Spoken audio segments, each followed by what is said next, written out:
Ya baik pemirsa Gamalama TV, kembali lagi di dialog spesial masih bertemakan amaliyah Ramadan dalam keluarga, dan tentu masih dengan narasumber yang sangat spesial di malam hari ini, masih bertetap dengan Ibu Haja Masni Binti Abu Bakar, pengurus KICI Maluku Utara, dan juga Ibu Haja Sida Bahmid, Ketua Badan Kontak Majelis Taklim Provinsi Maluku Utara. Ya, mungkin saya kali ini ke Ibu Masni ya, ini ya. Nah, tadi yang saya sempat ingat di segmen sebelumnya, Ibu mengatakan bahwa keluarga inilah kesempatan anak ya, untuk dilatih, karena bulan inilah yang sangat tepat ya, pendekatan-pendekatannya saling mengingatkan tapi dengan cara-cara yang baik. Nah, kalau kita lihat di luar sana itu ya, anak-anak kan pada banyak ya yang untuk melaksanakan tarawih secara berjamaah. Tentulah sikap anak-anak itu kan banyak yang main dan sebagainya. Nah, di luar sana juga tidak sedikit juga yang ada orang dewasa yang sempat marah kepada anak-anaknya kalau ribut kasih saf yang ke belakang, padahal ini kesempatan untuk mereka belajar. Nah, sebenarnya apa metode yang paling tepat sebagai orang dewasa agar anak-anak ini juga merasakan Ramadan yang seutuhnya? Ibu Masni. Terima kasih Pak Mat dan pemirsa Gamalama TV dimanapun berada. Alhamdulillah, kalau kita melihat bahwa anak-anak ini kan kebanyakan memang mereka suka bermain ya, kadang mungkin tempatnya yang salah ya, masjid. Tetapi kita sebagai orang tua, tadi kan sudah jelaskan juga oleh Ibu Sida, kita berbicara yang baik, yang tidak menyinggung dan tidak membuat mereka lebih mengganggu kita untuk bermain lebih banyak ya, kalau kita lihat. Jadi mungkin berikan kesempatan, kalau bagi saya, kalau saya, anak-anak mari sama-sama di depan saya tidak apa, yang penting kita berikan motivasi kepada mereka bahwa di masjid ini jangan bermain ya nak, di sini kan ini rumah Allah, ini tempat mesti beribadah. Saya rasa anak-anak kalau kita bicara dengan lemah lembut ya, lemah lembut dan kasih sayang, mereka pasti mendengar ya. Jadi memang kadang kita yang dewasa ini melihat itu kan kita langsung bentak, langsung marah. Padahal itu salah. Kalau psikologiknya untuk anak kita, anak-anak, kita tidak boleh berkasar. Karena itu akan tadi terekam di otak mereka, dan nanti mereka besar, mereka melaksanakan hal yang sama. Jadi bagi saya, mari pemirsa di Gamalama TV dimanapun berada, kita sebagai orang dewasa, sebagai orang tua yang harus menjadi panutan dan contoh yang baik untuk anak-anak kita di keluarga maupun di luar ya. Kalau yang sama Pak Mat tanya tadi itu, memang itu kebiasaan anak-anak. Kita tahu anak-anak kan kebiasaan mereka kadang belum memakai logika yang ini. Jadi tapi kita sebagai orang tua harus menjelaskan yang lebih baik. Saya bilang kan sekarang ini ada pengasuhan dengan cinta. Kenapa disebut pengasuhan dengan cinta? Pengasuhan dengan kasih sayang, cara bicara yang lemah lembut, cara memberikan contoh yang baik, sehingga anak-anak ini mereka merasa memang betul-betul harus kita laksanakan yang sesuai yang disampaikan. Kita harus mengikuti. Jadi itu saya bilang kasih contoh, ini rumah Allah, nah jangan bermain di sini, nanti Allah marah. Kita jelaskan dengan kasih sayang ya, sudah, sehingga terekam di jiwa mereka. Kalau mereka pas mau bermain, mereka ingat, tadi ibu bilang jangan, tadi ada yang lain boleh bermain di masjid. Kenapa tidak kita menaruh mereka di depan dekat kita?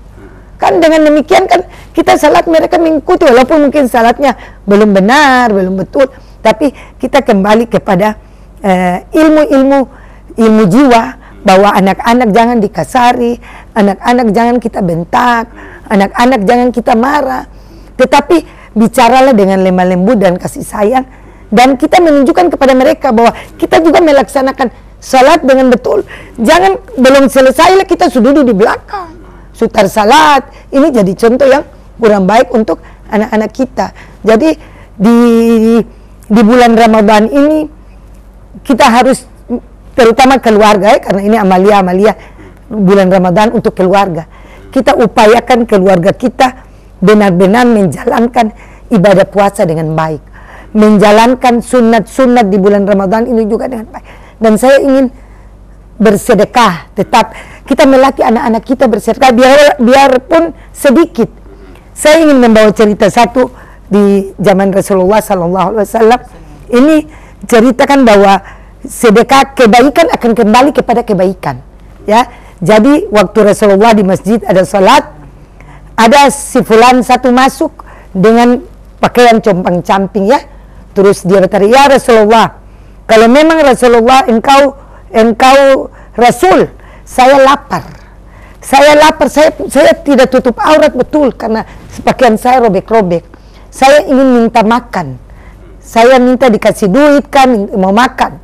Terus Rasulullah bilang, saya tidak ada, nanti saya suruh sekarang kamu ke anak saya, ke Sayyidatina Fatimah Zahra. Si fulan ini ke sana ya, ke Sayyidatina Fatimah Zahra.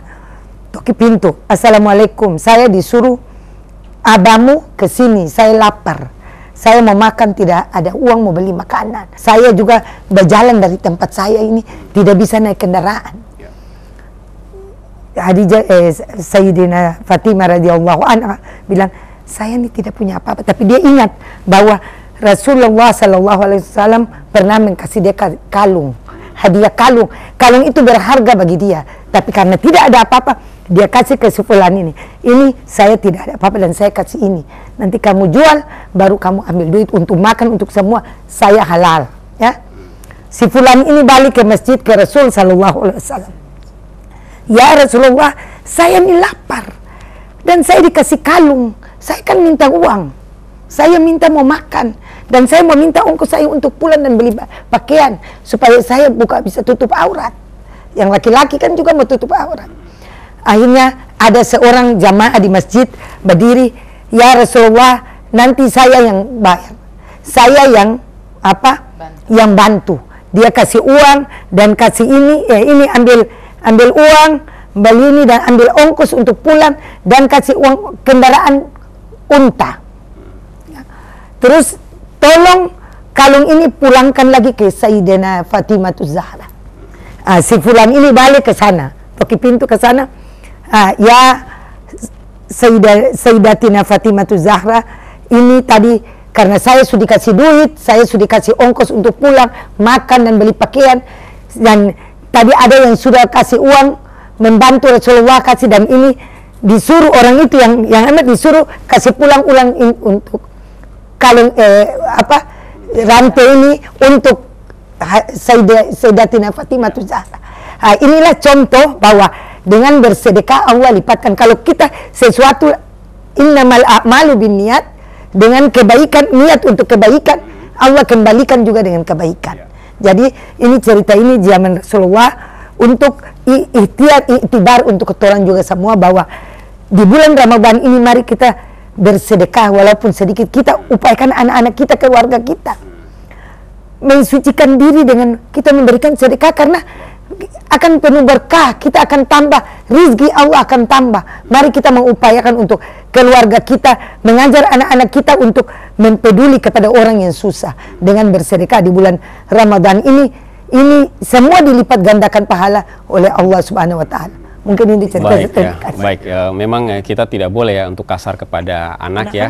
Harus selalu mengajarkan tentang kebaikan ya, katakanlah. Jangan sampai kekerasan verbal yang kita lakukan kemudian anak jadi takut untuk ke masjid ya, seperti tadi katakan. Nah, saya ke Ibu Sidana. Ini mungkin dalam Ramadan ini pahalanya berlipat ganda ya, artinya melakukan satu kebaikan langsung ada pahalanya ya, tapi tidak sedikit juga godaan dalam bulan Ramadan ini ya.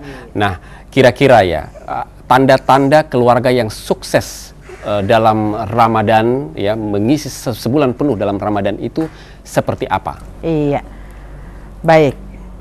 Ini Ramadan itu ibadah langsung dengan Allah.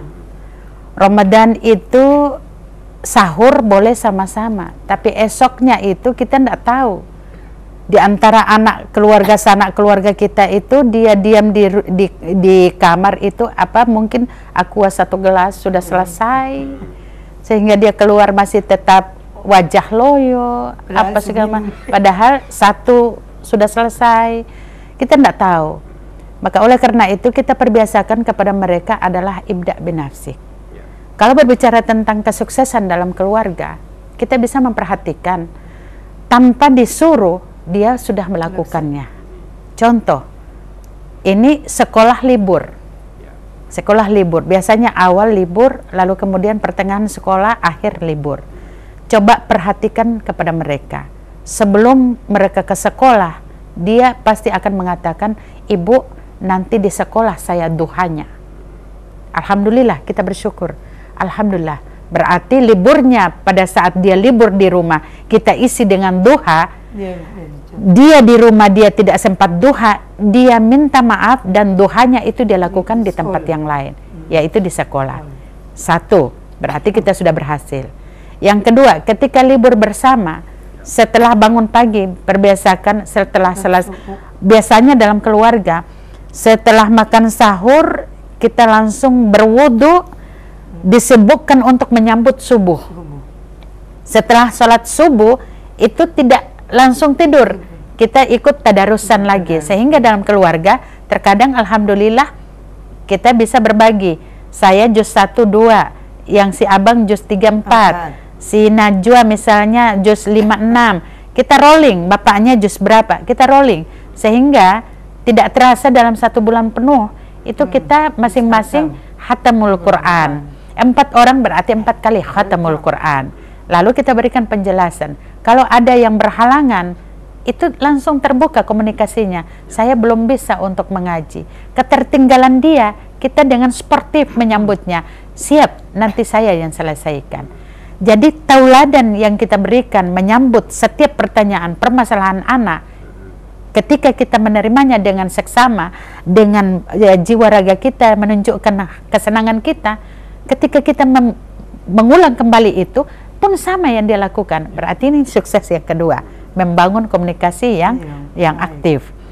Yang ketiga, pada saat dia berbuka puasa, pada saat berbuka puasa, yang dia lihat, apa yang dia lihat itu yang dia nikmati, dan dia tidak pernah memprotes, berarti kita sudah terbiasa mengajarkan kepadanya untuk mensyukuri apa yang ada.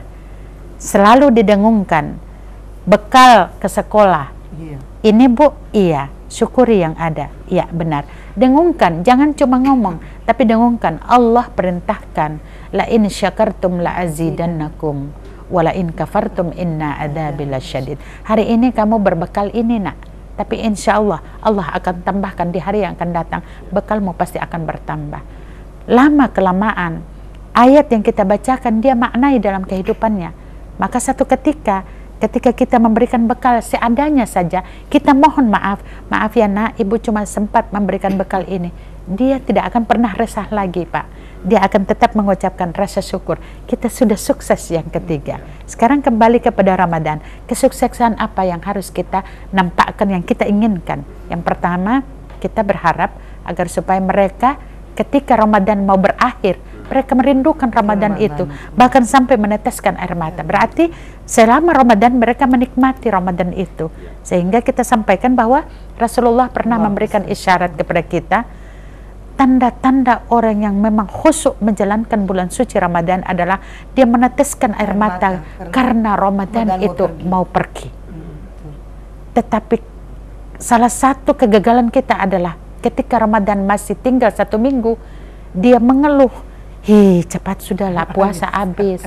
Ini yang dikatakan sesungguhnya Ramadan itu yang dia dapatkan hanyalah lapar dan haus. Tetapi makna daripada Ramadan itu dia tidak dapatkan sama sekali. Subhanallah. Sedikit saya tambahkan metode tadi untuk anak. Metode ini sebenarnya kembali kepada orang tua. Apa yang diajarkan, salah satu metode adalah, saya kurang setuju. Saya sebenarnya menolak mentah-mentah kalau anak dalam saf yang belakang. Justru ini kesempatan mereka bermain. Tolong para pemirsa yang ada di rumah, ketika membawa anak, ayo ajak mereka di saf yang depan. Di mana bapak berdiri, di sebelah kanan bapak itulah anak bapak. Kalau ini kita terapkan, maka metode ini insya Allah dia akan berhasil.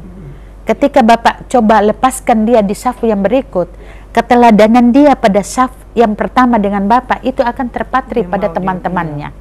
Maka adalah salah metode yang disampaikan bahwa saf anak itu paling belakang.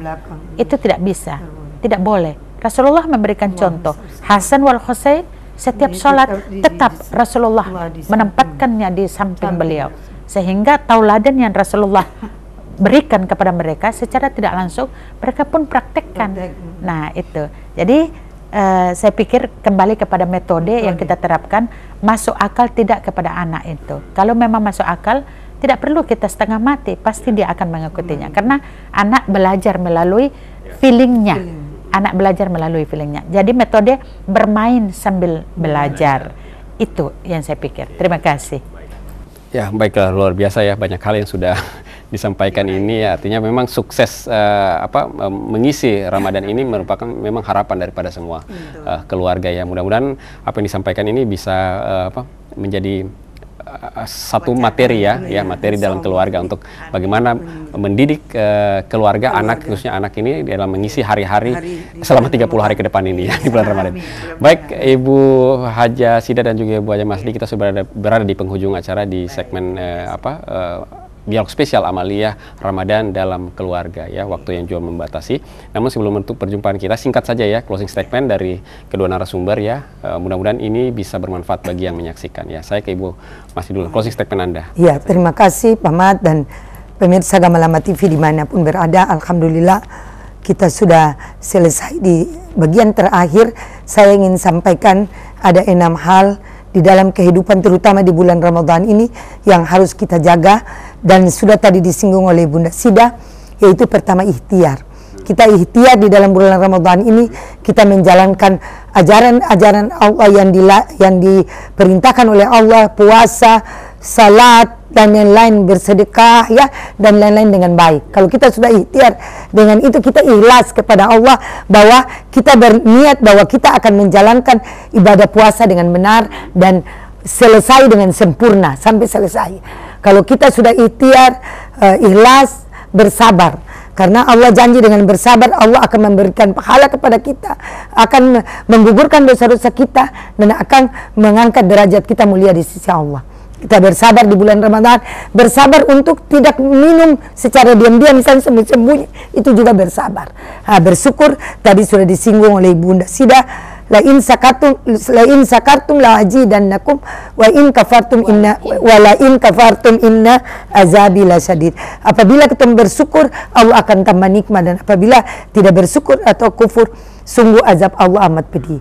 Kalau sudah bersyukur, kita berdoa di dalam bulan Ramadan, dibilang kita berdoa, insya Allah Allah kabulkan doa-doa kita.